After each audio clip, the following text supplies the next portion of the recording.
Ya,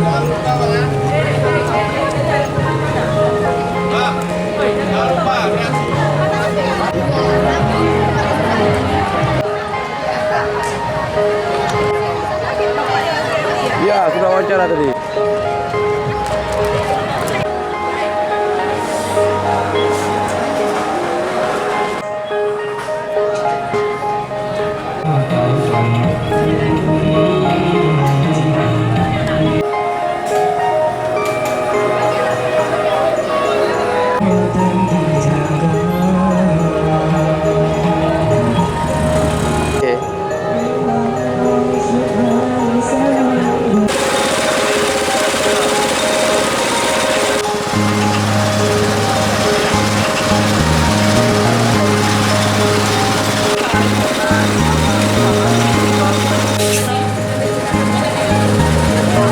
Jumlahnya Pak untuk pengangguran atau untuk sekaligus dengan perusahaan yang menerima pekerjaan Pak?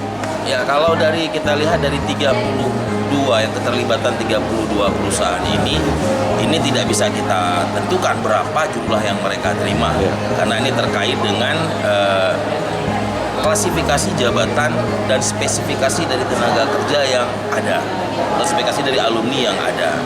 Nah, untuk itulah makanya Job Fair ini selain mempertemukan juga menjadi ajang evaluasi sebenarnya terkait dengan kebutuhan perusahaan di Aceh tentang tenaga kerjanya.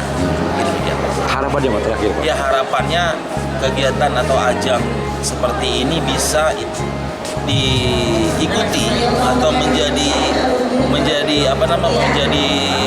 virus, jadi bisa diikuti oleh tidak hanya di kalangan SMK, tapi bisa juga pada tingkat politeknik atau universitas untuk dilakukan dengan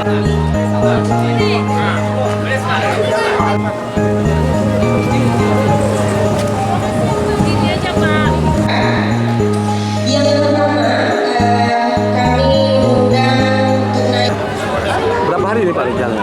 Acara selama 2 hari. 2 hari kita menargetkan semua siswa itu tertampung di industri yang dia inginkan. Tujuan lain Pak? Tujuannya itu adalah yang pertama untuk mengurangi pengangguran yang ada di Kota Banda Aceh. Kita harapkan ke depan jika mungkin kan tiap tahun bisa diagendakan nih Pak. Ya. Tentunya ini tergantung juga dengan anggaran yang tersedia.